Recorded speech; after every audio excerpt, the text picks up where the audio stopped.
ఈ రోజు మనం ఎక్కడికి వెళ్తున్నామంటే సేన్లకి ఏం చేసాకంటారా నీళ్ళు కట్టి అట్లా ససి పీక్ పెడదామని నీళ్ళు కడుతున్నాము. ఇది రబ్బీ. ఈ రోజు 7 మంది కూలోళ్ళు వచ్చినారు ససి పెట్టేకి.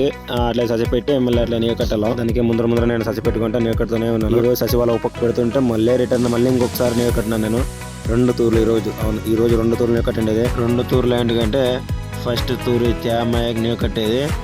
నెక్స్ట్ ఇట్లా తేమ అయిందంటే వాళ్ళు ఇట్లా లేకుంటే సచి పీక్ పెడుతుంటారు. అప్పుడప్పుడు మనం ఇట్లా వీడియో తీసుకుంటుంటాం. ఏంట్రా ఇంత అందంగా ఉన్నాను? నా అందాన్ని చూసుకుంటే నాకే జలసిగా ఉంది. బొంగేం కాదు, నేను సచి పెట్టిన దాంట్లో నీళ్ళు కట్టుకోకపోతే చచ్చిపోతుంది ఈ ఎండకి. దానికి నీళ్ళు కట్టినా మళ్ళీ రిటర్న్. లాస్ట్ మా మామ ఊరుగా వచ్చాడు. మా మామ దగ్గరనే ససి తక్కువ వచ్చింటే సచి పీకిస్తుంది మా మామతో.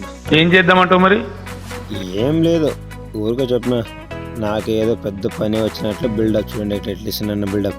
ఈ రోజు ఖర్చు చేసి 2500 డీజిల్ది, 2500 కూలర్ది. ఈ రోజు టోటల్ ఖర్చు చేసి 4000 అయింది.